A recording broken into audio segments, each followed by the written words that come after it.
because there's going to be a huge shift in wealth while this occurs as well.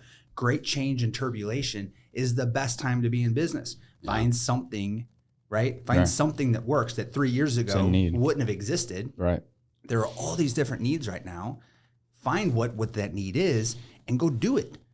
If you hadn't listened to the first half of this 2-episode series, I would encourage you to go back and listen to part 1 of The Great Resignation. This part 2 continues the conversation on how we effectively respond to give our people the value they not only need but deserve in organizations as this post-pandemic Great Resignation continues on.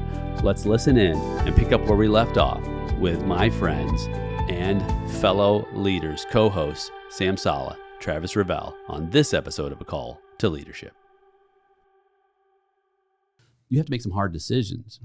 When if your goal is to maintain the integrity of your vision, your mission, and your values, you're going to have to make some sacrifices.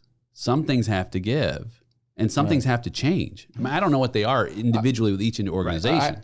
I don't think you have to compromise. I think that's bad leadership in general, when you have to compromise, your work culture and accountability in order to just be open. I think there's where you maybe question being in business. For me, I've had the situation. I've had it, recently.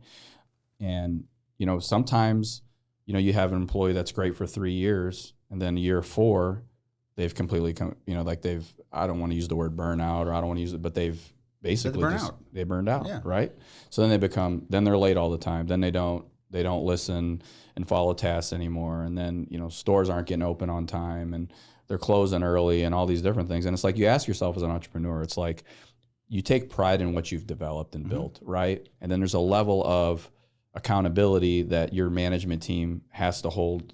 You have to hold them accountable, and as well as they have to hold their employees accountable. And I've seen where we've, and even in my organization, where I've seen a little bit too loose of an approach based off of trying to keep people.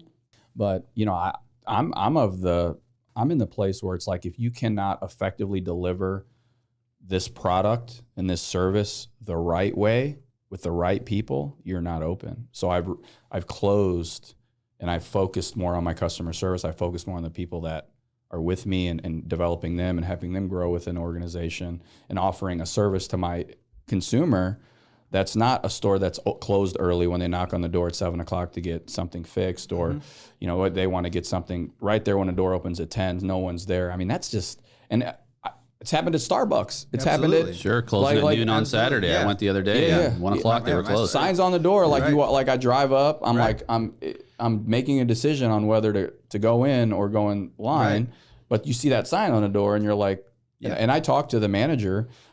She's I see her all the time, and I said, "What's up? Like, what's going on?" She's like, "I don't have the staff to be open on." Right. So they make literally the call week to week. So there's no set hours anymore. It's like, what hours can I staff? If I can get someone to come in, or I get enough people to come in, we'll open.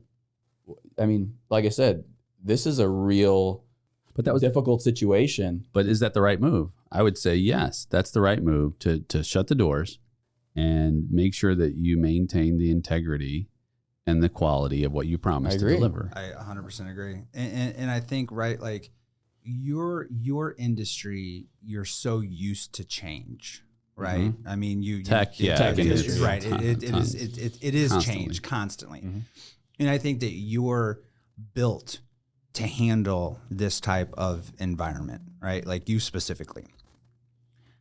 I don't think that 99.9% of the companies out there are built to handle this type of scenario. I don't think that this was something that you lay out, old school, you lay out a SWOT analysis, right? Right. And you don't say, hey, what are my threats? And my threats aren't, well, I'm going to have a 30% increase in costs, right? I'm going to have a 30% decrease in employees.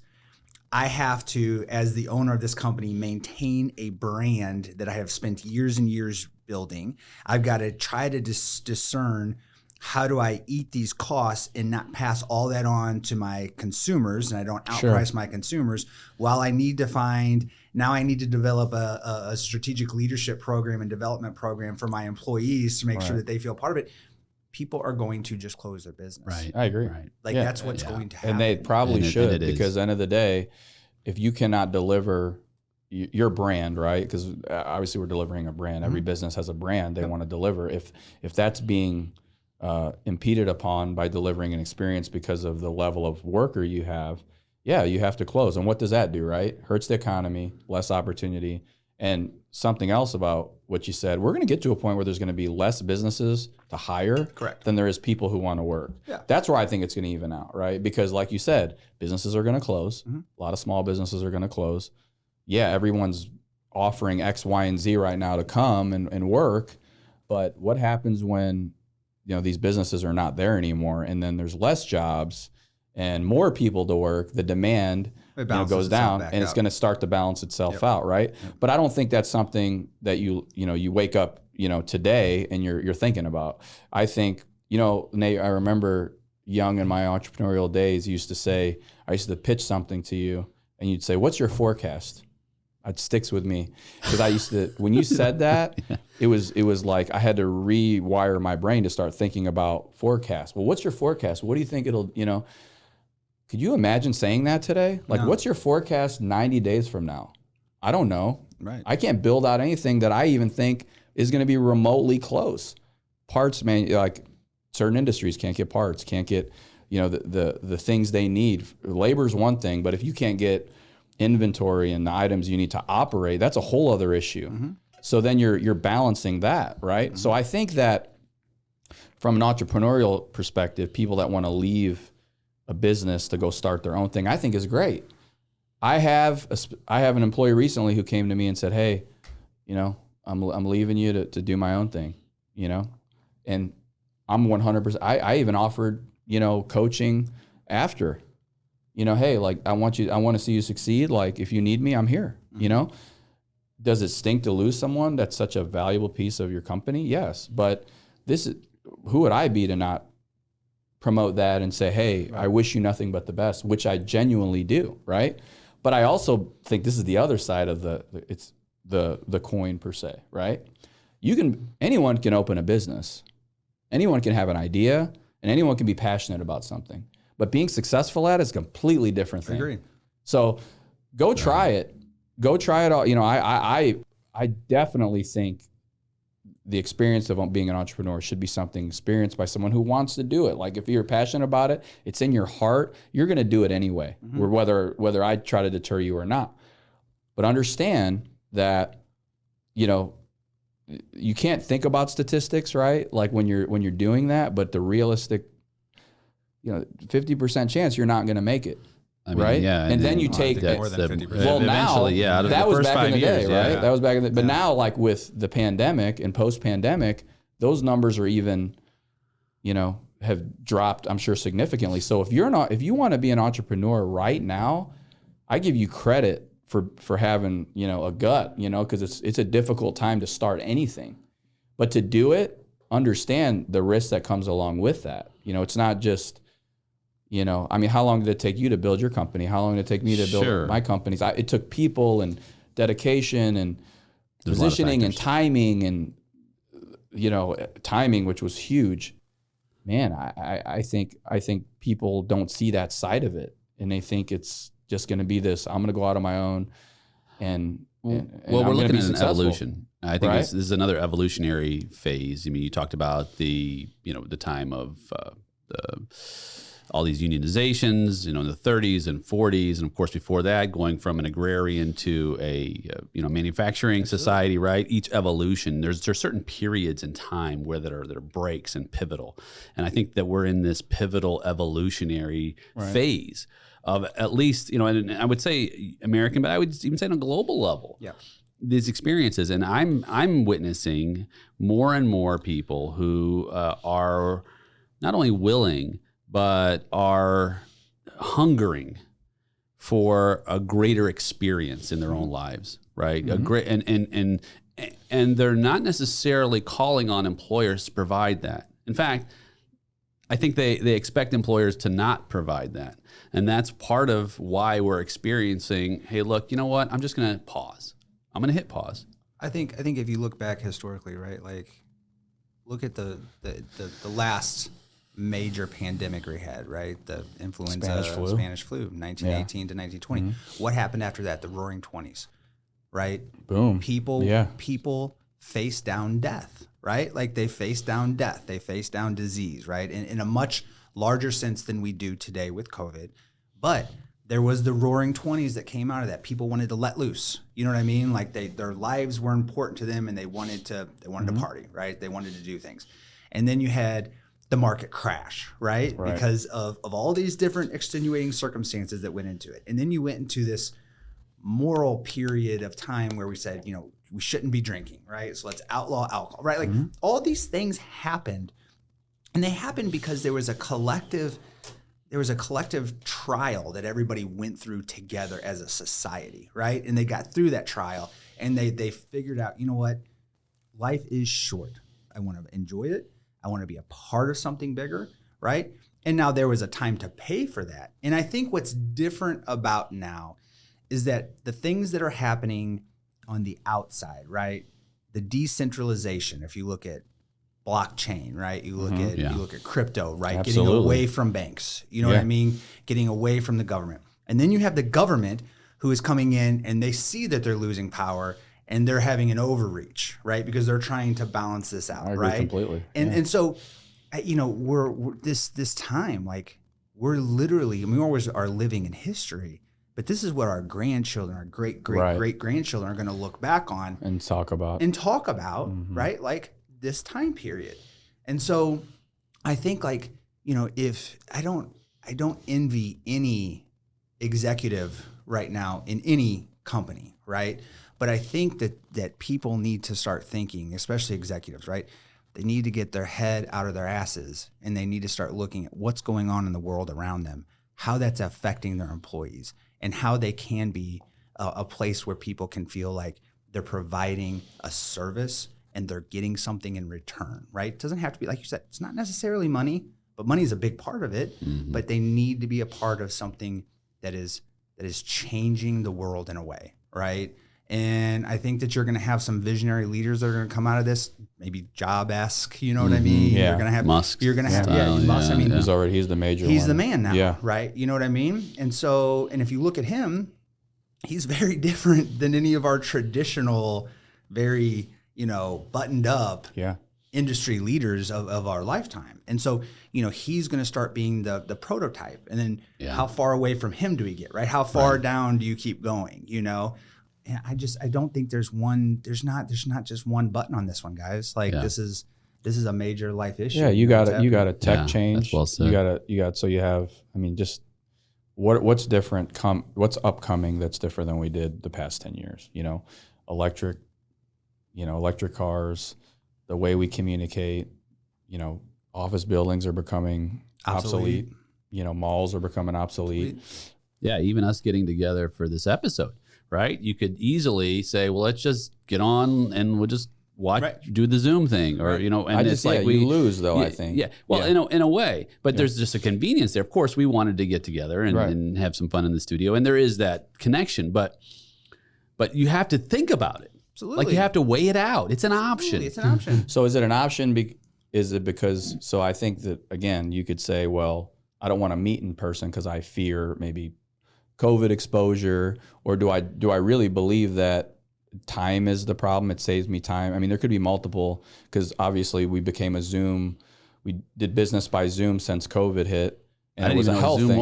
It was a health thing, right? It was like, but now it's never going to change. It's never going to change. So now companies are saying, look, do I need this, you know, $5 million building to house my employees?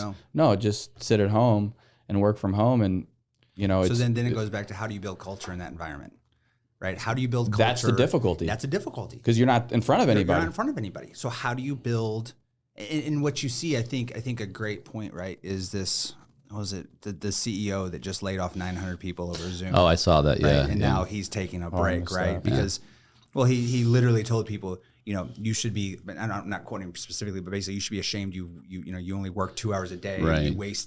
You wasted shareholders' money, like on a Zoom. 900 people he laid off, right? Sounds like terrible leadership. Terrible leader. 2 days later, he's taking time off, right? The board replaced him. But listen, Zoom isn't going to change. Like in my field, heavy travel, heavy in person, right? I probably spent, $70,000, $80,000 a year on travel and taking people out and doing dinners and stuff like that. And then COVID happens and we all realize we can get the same deals done sitting in our house, not spending anything, right? Like that's straight back to my bottom line on money that I don't need to expend anymore. And something that would have taken, 48 hours between flying and meeting and getting back to the airport and getting back home, it took 2 hours, right? Yeah. Like, and then if you look at what's coming, right? I hate to keep going back, but this metaverse that's coming, all of a sudden now I can put on a headset, sit on my couch, and get the same feeling as being sitting here right next to you in this room. Why is there commercial real estate, right? What are we going to do with all these buildings? So I think we're going to create a generation of, there's going to be very personal interaction, very personal need for personal or want for personal interaction. I think there's a cost to that in general. That doesn't mean it's going to change it. Now I'll know Travis via virtual reality. Then me and him looking at each other in this room. To me, that may be what we're talking about with our grandchildren looking back. How, oh my God, they actually met in a room. Right. Like, why would they do that? That's so archaic. Yeah. To me, that's kind of scary in a way. It is scary because because leaders are going to have to adapt, like you said, and how do you lead over a Zoom call? How do you hold people accountable over emails and internal chat messages with your organization and your employees? I mean, what is your leadership style over the internet, Travis? What is it? It's great. It's a great question because it's going to fundamentally change all aspects of our interaction, right? Like it's going to fundamentally change. And it's not there to say, I don't think it's better. Obviously, I mean, from, you know what I mean? No, like, I'm not saying you are. I'm just saying. No, I'm just saying I personally don't think it's better. I've come to the realization that it's going to happen. It's here. The younger generation is okay with it. They're because they're not going to know any different. I mean, my kids, right? I mean, I have 5-year-olds and, COVID hit when they were, 3.5. And so they put on a mask, right? Like, I don't even tell them. Like, we walk in somewhere, they pull it out of their pocket, this is their life, and it's sad. But they are so accustomed to learning things, right, on their iPads, right, like interacting. They're smarter. Kids are smarter. They're smarter than I was at 5 years old. Right? 100%. Like they blow away what I. How long did it take us to find something in the encyclopedia? Right? I mean, like if I want to learn about an ostrich, like all the my grandfather had one. Like my grandfather had that. Encyclopedia Britannica. Yeah, literally. I mean, and I'm sure us as parents, we share the same. Like if we don't know something, just go ask Google. Yeah, ask Google. Let me know what Google says. Yeah, right? information is literally seconds away. And I think in general, your brain works faster. Their brains are going to work faster, and they're going to have access to information a lot quicker than we ever did. So, which comes at a cost in some ways because there's that. Parents, I find that holding long term attention is decreasing as well. 100%, absolutely. So there's challenges there, but I think to get back to this sort of. I mean, I love the way this is going. This conversation around, the future of how quote unquote we do business is this evolutionary phase that we have to look at the future, and whether or not we agree with it, whether or not we like it, it's here. And if we want to live in it and grow in it and nurture people in it, look, one day I agree that we will have these holographic images that are on some, I'm probably even saying the wrong terminology, right? We'll have these images that are on a virtual headset and we will see each other just as round and as 3D as we see each other right now, except the only difference is, you know what? Do I want to get in my car and drive a half an hour so I can give Travis and Sam a hug? Because obviously I can't do that yet. I'm sure there'll be some devices, some bodysuit, be a button. Zuckerberg's got some, he's got some glove right now he just showed that you can get hepatic, I don't know if I'm saying that word right, but you can get feedback from what's going on. So if you go to shake somebody's hand and you got this glove on, they shake your hand like you can feel it. But no, I totally agree with you.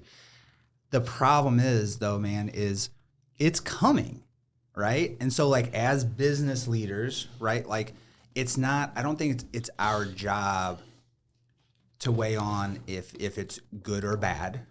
It's reality, right? Right. And so the question is, get out of your mind that you're going to fight it, because you're going to die, right? Your company's going to die if you don't find a way to operate within this, and start learning how to shape your organization to be able to take advantage of all of these things. That's right. Because there's going to be a huge shift in wealth while this occurs as well. Great change and turbulation is the best time to be in business. Find something, right? Find something that works that 3 years ago wouldn't have existed. Right. There are all these different needs right now. Find what that need is and go do it, right? Like, yeah. And don't take it personal. Don't Yeah. take it personal. I remember this, Walt Disney was having all kinds of problems because of unionization, right? Mm-hmm. And so he assembled his entire company as an auditorium because he was going to set them all straight, right? And he told them this story about, basically said, look, you've got to work on your own merit. You got to get off your butts. You got to stop complaining, and you got to get into the mix. And if you want to succeed, you got to put in the work. The next day, the highest number of people in his organization signed up to join the union in an entire year, because he was taking it personal. Yeah. He was like, look, guys, this is the way we've been doing things. This is the family that I've created. This is the environment that you should be thankful to be a part of. Yeah.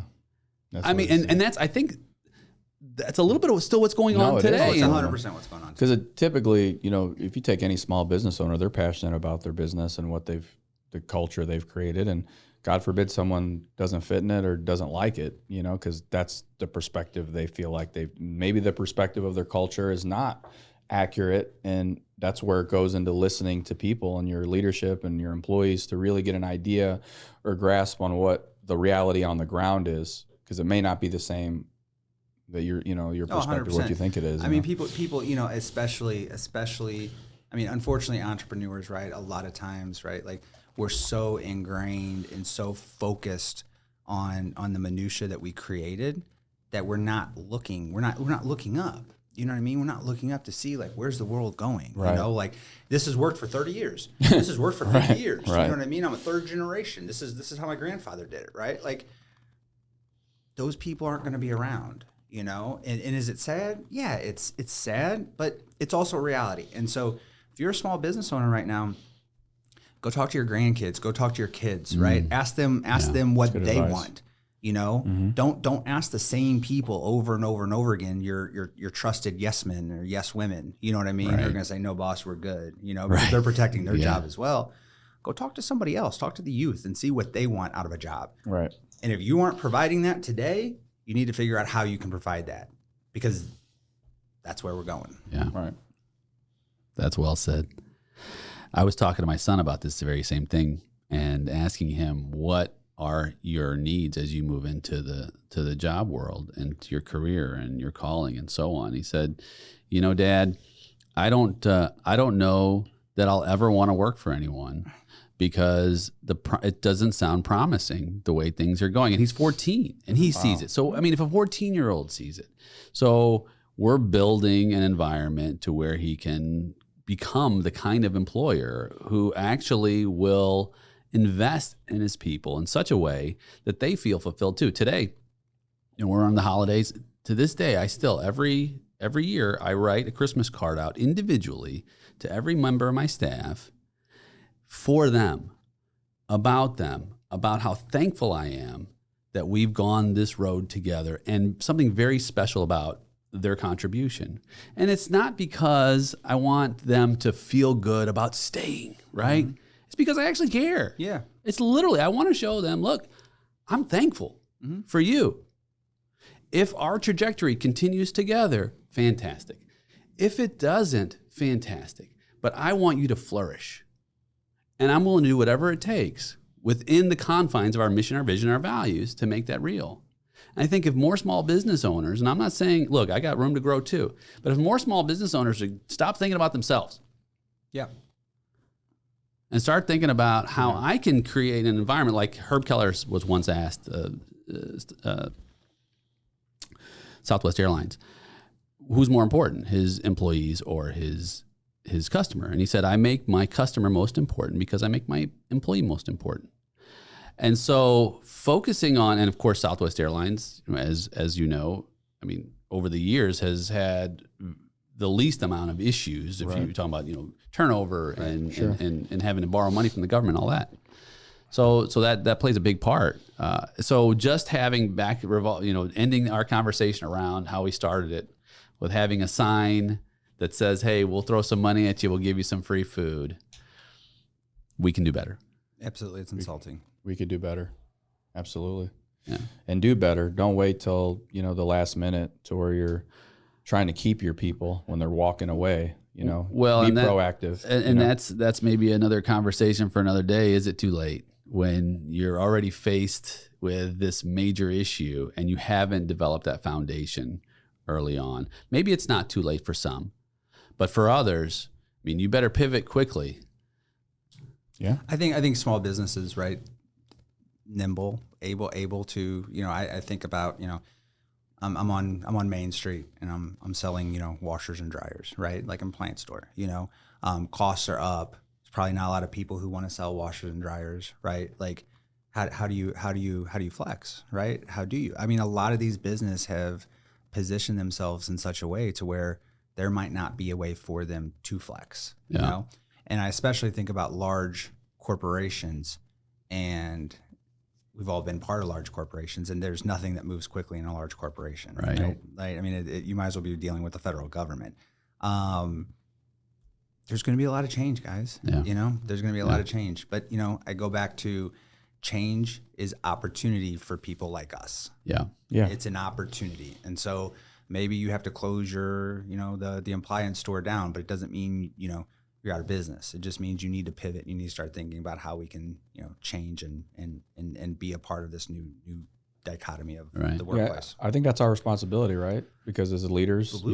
you have to, forecast change and welcome it and adapt. Like you talked about adapting and overcoming. Travis has said that for years, and it's so true today. It's like, I almost think it's if you don't do that, that's your deficiency as a leader to not see that and recognize and change. And that's just part of leadership. Got to do that. Leadership is change. At the heart of leadership, if we don't need change, we don't need leaders. Right. Plain and simple. True. Because leadership, by definition, is going someplace new. And if we're not taking people on a journey to a better future state, they don't need us. But because we are taking people on a journey to a better future state, that's the change that matters. And so that's where we've got to step up, whether you're a small business owner, whether you're a parent, whether you're in community leadership, political leadership, civic leadership, church leadership, whatever it looks like, right? Mm-hmm. It's that same formula: discover, influence, achieve, because 90% of it is execution, right? Of a better future state that's what? Shared. Right? Mm-hmm. So ask people, like having these conversations, right? Have the conversations with your grandkids, have the conversations with your neighbors, have the conversations with people that matter about what their purpose is, where they want to go, and begin to invent and create that future together. As scary as it might be, that's the only way to survive. That's it. And ultimately to thrive. That's it. Mm-hmm. That's it. And those that do it will live, and those that don't will die. Right. And that's okay too, because what that does is it creates the next iteration, the next evolution of what's best for society. And we would hope at least that we would continue to be moving to better. And I think that we're going to push that forward. We're going to push it forward together. Final thoughts? No, I think this is, I hope this reaches some people that are in this situation and they're able to get some value from our conversations, because between all of us combined, man, we've crossed this bridge and, we're still learning. Yeah. I'm learning every day. I wake up with a new challenge. So I hope this is helpful to other leaders and entrepreneurs that are trying to absorb this and get beyond it. Yeah. No, I agree. I think the best thing that you said is talk to people. Yeah. like you know that. what I mean? Like ask questions and not just your normal tribe. You Right. know what I mean? Seek to step out of that. You'll get a lot of information, and then it's just act upon it or don't act upon it. Right. Yeah. It is what it is. Yeah. It is what it is. It is what it is. It is what it is. Yeah. Sam, Travis, so good to have you two on this episode. I love you guys. Love you. Same thing, brother. I can't wait to do it again. Thanks for being here. No problem. Thank you. Thanks for having us.